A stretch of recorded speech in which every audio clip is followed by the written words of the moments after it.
2, 3, go. Ate Carla, bigyan mo ako Eto, tingin ka dito. ice cream kasi Dapat large pala. Oo. punta ko sa church sa Ate Carla. Nanay. Tsura yung bike. Sa Ate Carla. Well, 800 Ano lang. yan? Punta ko sa church saka 1.5 lang kami.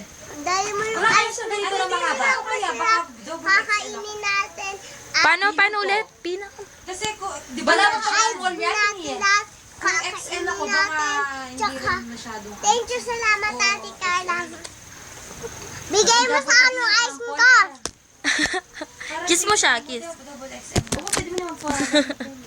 Ate Carla yun. Oh, babay ka na. Babay. Babay Ate Carla, ice cream. Para small lang. Paano gutom na? Oo, bala mo ka rin. Gutom na gutom na ako. Ate, bigay mo na yung ano ko. Yung ice cream ko. Ano yung hawak mo? Pakita mo sa camera. Ay, ito. Ang price mo sa'yo. Ano yan? Mukha niya. Angry Bird. Ano namang, Angry pig. ano namang Tingnan mo, lalabas dito.